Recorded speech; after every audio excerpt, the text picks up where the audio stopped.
vamos a iniciar el estudio del presente video tutorial haciendo un análisis de el papel que Kant le otorga al sujeto dentro del proceso del conocimiento y cómo esta nueva concepción del sujeto frente al objeto lleva a una revolución en la filosofía, que se la conoce como la revolución copernicana del pensamiento de Kant.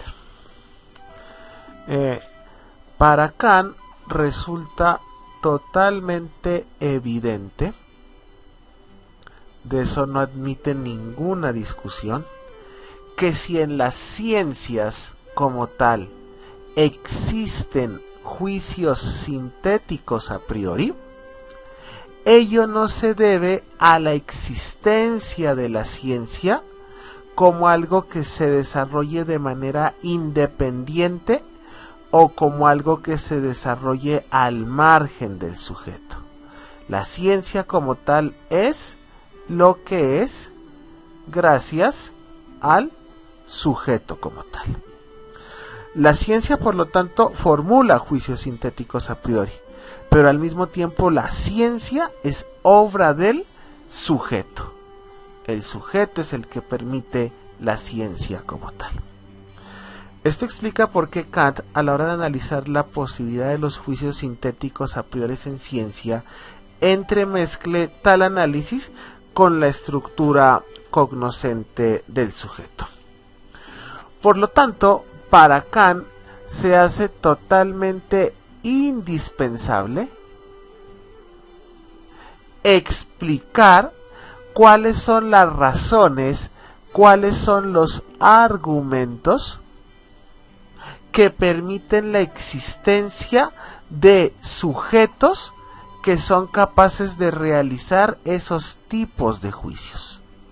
La pregunta es esa, ¿no? ¿Cómo un sujeto puede llegar a construir juicios sintéticos a priori? Por ello, a Kant no le queda más remedio que, antes que nada, analizar cómo se encuentran estructurados, cómo se encuentran organizados los diferentes elementos que son responsables del conocimiento humano.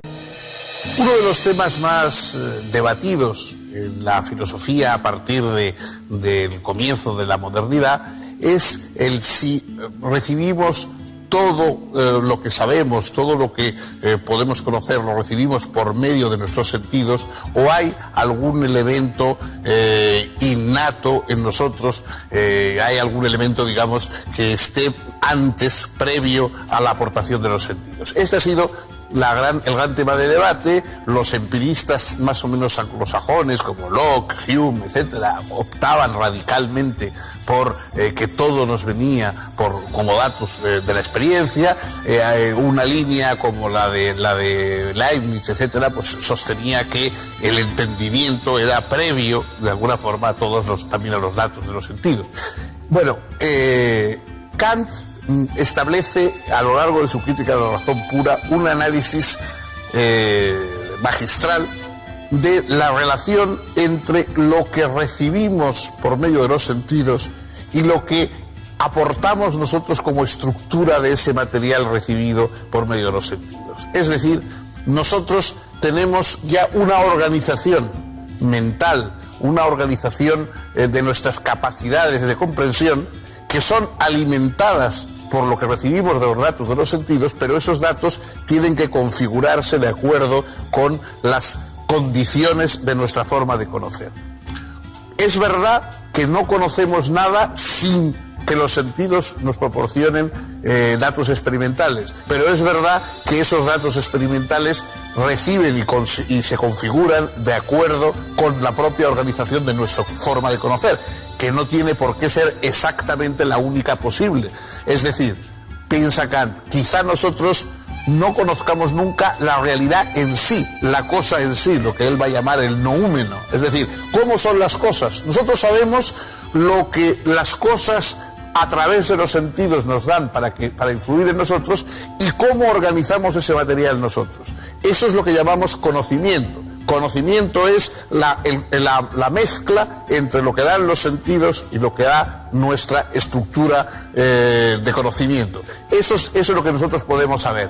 Más allá están las cosas que quizá pues, puedan ser vistas por una divinidad o por alguien por el estilo. Nosotros solo podemos ver lo que nuestros sentidos nos dejan ver. Lo mismo que hay sonidos o que hay luces que los humanos no podemos percibir, un perro puede percibir ultrasonidos que no podemos percibir nosotros, etcétera. Del mismo modo, lo que nosotros recibimos está condicionado por lo que nosotros somos capaces de comprender y de organizar. Esa teoría cognoscitiva que resuelve una polémica de siglos es quizá la mayor aportación en el terreno de la epistemología de Immanuel Kant. Y es que, como ya lo habíamos dicho, para Kant son dos los elementos fundamentales del conocimiento. Nuestro conocimiento parte de la sensibilidad y se desarrolla en el entendimiento.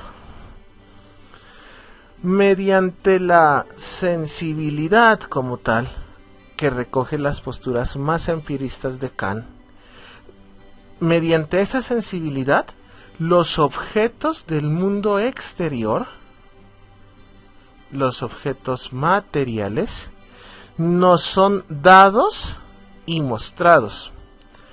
Esto quiere decir que para Kant como tal, conocer es un escenario totalmente dependiente.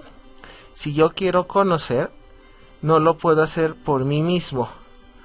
Yo dependo del mundo externo y dependo de los sentidos. No puedo conocer si los sentidos no me hablan del mundo exterior. Eso para Kant es algo evidente. Kant afirma que yo no puedo conocer sin la existencia de los objetos. Los objetos como tal son los que nos están dados a través de los sentidos. Entonces, para conocer, primero deben existir objetos, los cuales son captados a través de los sentidos. Y esa captación es lo que constituye lo dado del objeto. No es el objeto como tal, sino lo que yo alcanzo a percibir de ese objeto. Y lo dado como tal no es algo estrictamente material, o sea, no es algo real como tal, sino que es una síntesis para Kant de materia y de forma. Aquí recoge la teoría hilemórfica de Aristóteles, y entonces dice, las cosas como son el producto de la materia, que es lo empírico, y de la forma, que es lo puro. Y eso es lo que nosotros percibimos. Esa es la percepción. Entonces en la percepción existe una unión, una síntesis de materia y forma. Ya desde el principio se lleva impreso la forma perceptual cognoscitiva de la sensibilidad. Entonces un sujeto lo que captan son impresiones, y esas impresiones son la manera como la mente percibe el mundo material. Y sobre eso es que el entendimiento elabora una síntesis y un análisis. Y ese análisis y síntesis es lo que llamamos nosotros una intuición. Esa intuición se desarrolla primero a partir de los conceptos puros que tiene el entendimiento, y segundo a partir de las categorías que se desarrollan en el entendimiento. ¿Esto qué quiere decir? Que los sentidos nunca van a percibir las cosas en sí, en últimas las cosas como son. Esto no lo hace la sensibilidad.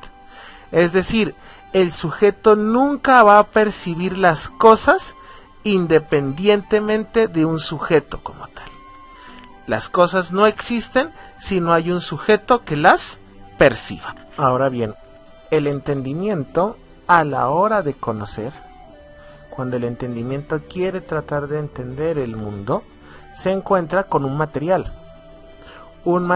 que ya está dado por los sentidos, que no es en sí, o sea, que no son las cosas como son en su esencia. Lo que el entendimiento conoce no es la esencia de las cosas. Y es a este material, que no es la esencia de las cosas, que el entendimiento le aplica las categorías. Lo que implica que éstas, como tal, no se pueden aplicar, son inaplicables a realidades que no estén dadas por la intuición sensible. La aplicación de las categorías del entendimiento sobre el material dado a la intuición nos revela que en la filosofía de Kant el papel del sujeto cognoscente, el papel del yo pensante, es algo fundamental, es algo primordial. El sujeto no es accesorio, y eso que no debemos negar el papel de la experiencia externa, pero la experiencia como tal gira sobre el papel del sujeto cognoscente. Esta posición de Kant ante el papel, ante el rol que juega el sujeto en el proceso del conocimiento, como ya lo dijimos, es algo totalmente primordial. Es más, se suele decir que lo que Kant hace en el terreno epistemológico corresponde a lo que Copérnico hizo en el terreno astronómico como tal. Es decir, de la misma manera como nuestro amigo Copérnico situó el Sol en vez de la Tierra en el centro del universo, en el centro del sistema cosmológico, Kant va a hacer lo mismo con el conocimiento. Kant va a situar a la base del conocimiento y, alejándose de la postura tradicional, él va a colocar como tal la concepción de que primero está el espíritu, y es el espíritu o el sujeto quien se adecúa a los objetos. Kant no acepta esta posición. Kant va a decir, es imposible creer que el sujeto se adecúa al objeto. Para Kant, son los objetos los que se adecúan al sujeto. En esta consiste la revolución copernicana en el terreno del conocimiento. En otras palabras, antes de Kant, primero era el objeto, y el sujeto como tal se adaptaba al objeto. Entonces teníamos el objeto al centro, y los sujetos debían amoldarse, no importando el lugar donde se encontraran, al objeto como tal. El sujeto lo captaba de la misma forma, independientemente del lugar en donde estuviera. Para Kant es todo lo contrario. Para Kant lo importante es el sujeto, y el objeto como tal lo que se va a hacer es adecuar al sujeto. El objeto se va a adecuar a las formas de conocer del sujeto. Entonces Kant coloca al centro al sujeto, y los objetos son los que tienen o son los que deben adecuarse a esa forma de conocer del sujeto. Entonces, mientras que la filosofía tradicional como tal, mientras que la filosofía anterior a Kant le daba prioridad al objeto, le daba prioridad, si lo queremos llamar así, a la objetividad, Kant como tal le va a dar prelación al sujeto, y aparece la construcción de la subjetividad en la filosofía de Kant. En la crítica de la razón pura, Kant investigó si era posible y cómo el conocimiento matemático, físico y metafísico, en tanto conocimiento con pretensión de universalidad y necesidad. Según él, no debemos considerar el conocimiento desde sus objetos, sino, inversamente, los respectivos objetos desde las condiciones que hacen posible nuestro conocimiento de ellos. Kant llamó a esa inversión giro copernicano, por analogía con el audaz gesto de Nicolás Copérnico que, en vez de considerar que el Sol giraba en torno a la Tierra, pensó a ésta girando alrededor del Sol. Realizar este giro copernicano me permite darme cuenta de que los objetos no son realidades independientes de mí. De hecho, la percepción de un objeto no es una recepción pasiva, sino una actividad. Para poder entender de una mejor manera esta revolución copernicana, hagámoslo desde el estudio de su principal obra, que es la crítica de la razón pura. Como tal, nosotros podemos decir que en la crítica de la razón pura, lo que va a hacer Kant es exponer la manera como él entiende el problema del conocimiento. Entonces, la crítica de la razón pura es un libro de epistemología que condensa o sintetiza su teoría del conocimiento. Como tal, la obra se divide en 3 partes. La primera parte, llamada la estética trascendental, la segunda parte, la analítica trascendental, y la tercera parte, la dialéctica trascendental.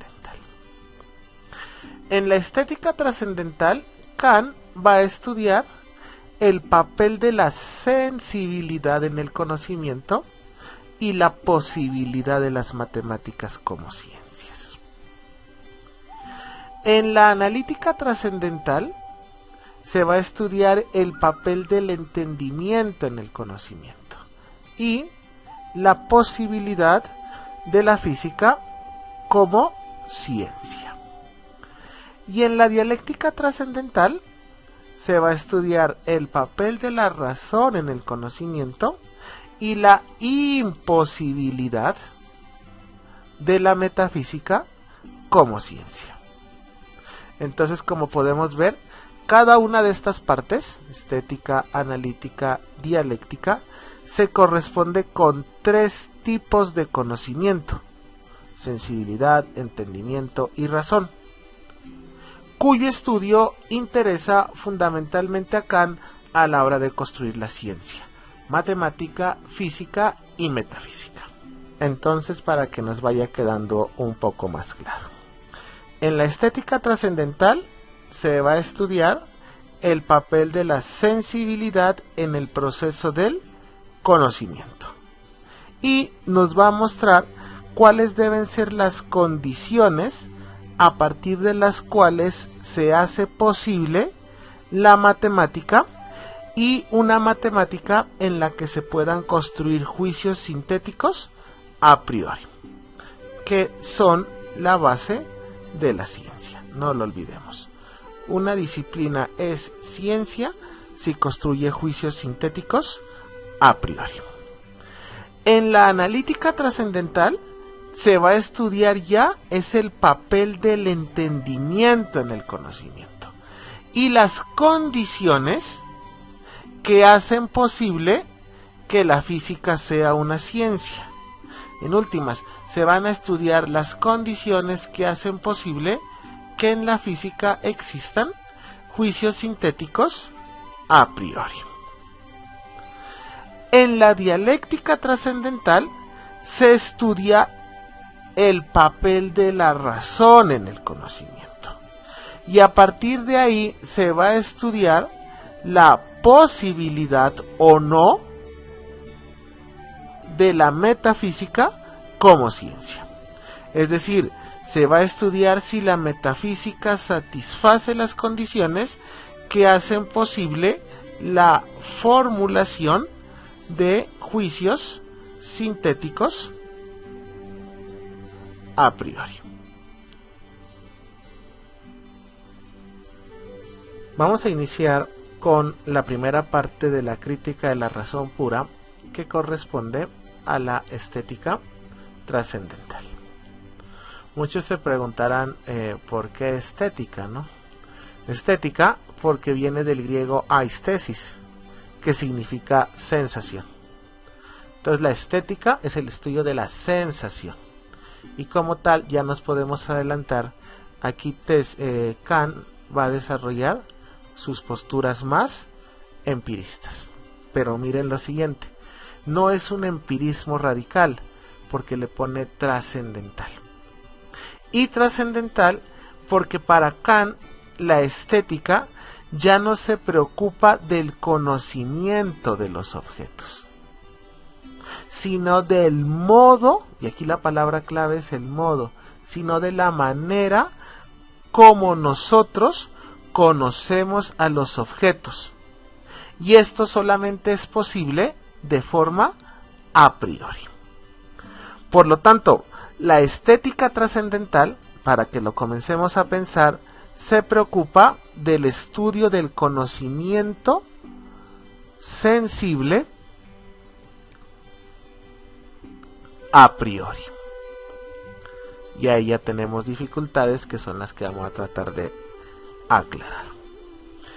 Lo primero que tendremos que decir es que para Kant, cuando nosotros hablamos de la sensibilidad, estamos hablando es de una capacidad, estamos hablando de una facultad, y nuestro conocimiento como tal comienza, tiene su origen cuando comenzamos a percibir, cuando comenzamos a recibir algo que nos llega del exterior. Y eso que nos llega del exterior lo hacemos gracias a la sensibilidad, que es la capacidad que tenemos nosotros de recibir representaciones de los objetos que nos rodean. Ahora bien, esta capacidad de la sensibilidad es meramente receptiva. Hasta aquí nosotros podríamos decir que Kant, como tal, compartía con los empiristas esa tesis, ese principio fundamental, que afirmaba que todo nuestro conocimiento comienza por la experiencia. Pero para Kant, al mismo tiempo, no todo proviene de la experiencia. Lo que la sensibilidad a nosotros nos va a dar, y que se ha llamado a lo largo del tiempo experiencia, Kant le va a cambiar el nombre y le va a llamar fenómeno. Y el fenómeno está constituido por la síntesis, ya lo habíamos visto, de materia y forma. El efecto de los objetos como tal en la sensibilidad, o en otras palabras, lo que terminan haciendo los objetos en la sensibilidad es proporcionarlos sensaciones. Pero estas sensaciones como tal no son dadas de manera a posteriori, o sea, después de la experiencia. Y para Kant, estas sensaciones constituyen la materia del conocer. Pero ese conocimiento al nivel de la sensibilidad. Entonces la materia del conocimiento a nivel de la sensibilidad no lo da el efecto que tienen los objetos, que se llaman en últimas las sensaciones como tal. Pero estas sensaciones a nosotros se nos manifiestan, nosotros siempre las vamos a encontrar de manera ordenada. Es más, estableciendo de una u otra forma unas relaciones como tal. Y eso hace que las sensaciones aparezcan de forma ordenada.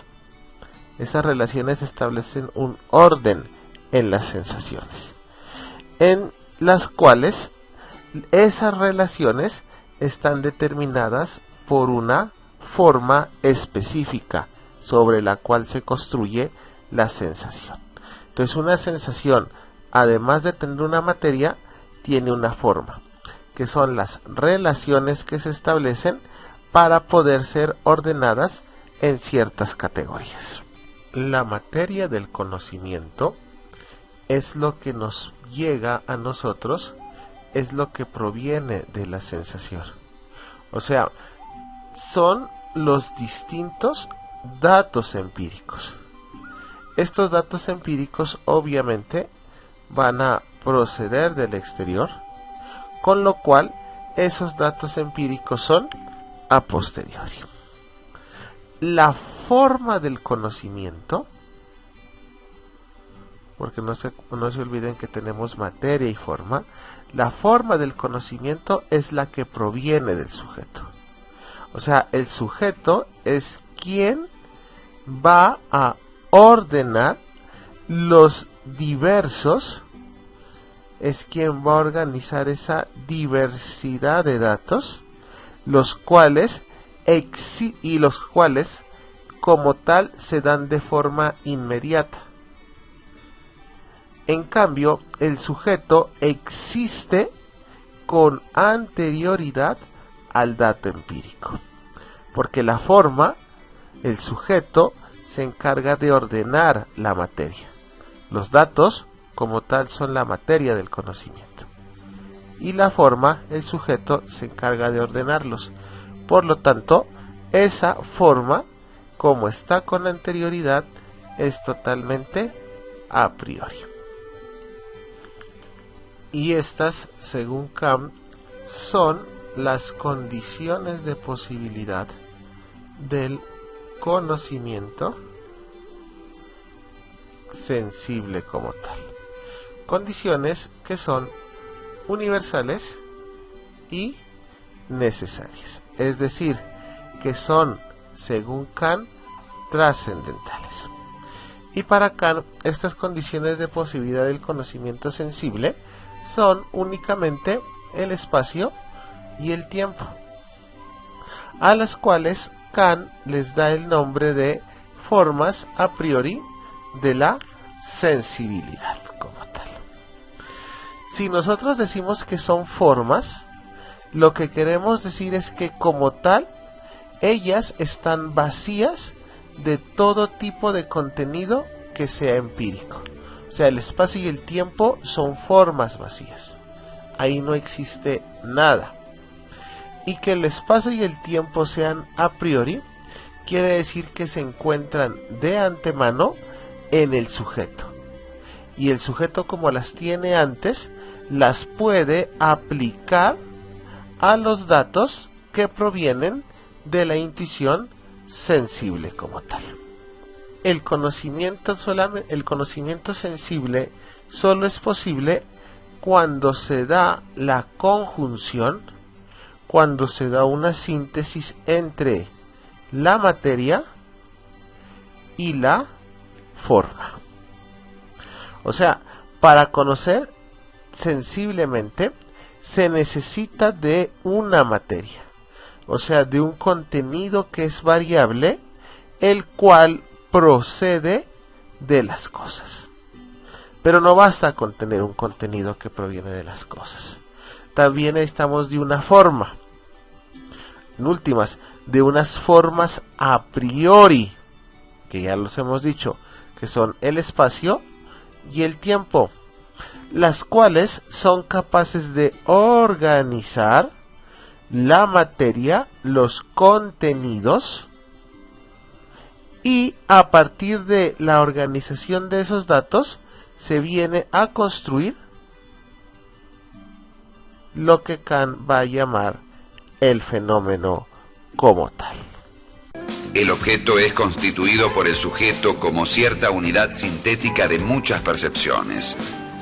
Esta actividad sintética ejercida por el sujeto es lo que hace posible el objeto. El objeto es constituido, pues, por el sujeto a partir de los datos de la intuición sensible. Pero solo en cuanto a objeto, no en cuanto a la cosa que sea en sí.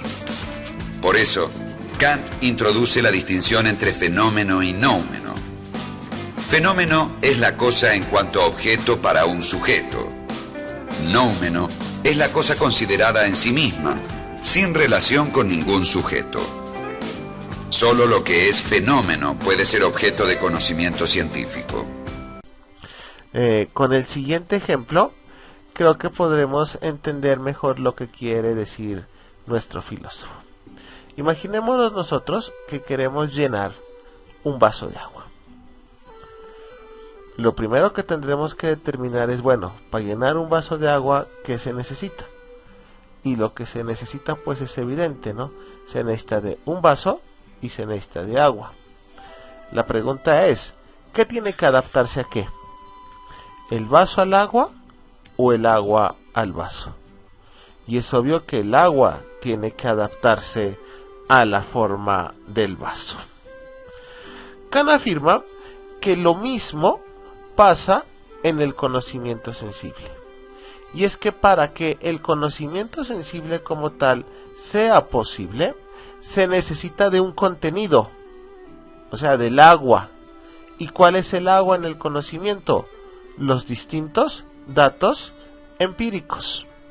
Pero al mismo tiempo se necesita de una forma, que son las condiciones de posibilidad para que estos datos no sean dados como tal. Dicho de otra manera, para poder nosotros percibir cualquier objeto,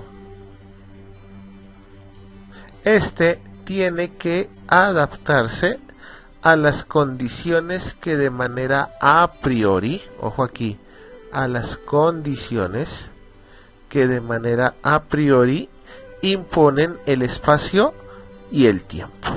O sea, no puede haber experiencia alguna en que no se encuentre el espacio y el tiempo como tal.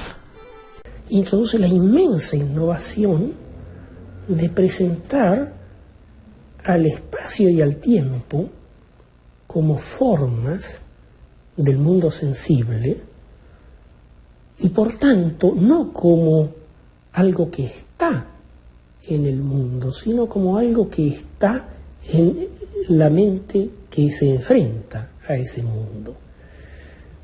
Nunca conozco al tiempo ni al espacio por observación de las cosas que se me presentan, sino que la observación presupone siempre ya un conocimiento previo del tiempo y del espacio, y ese conocimiento es independiente de la experiencia.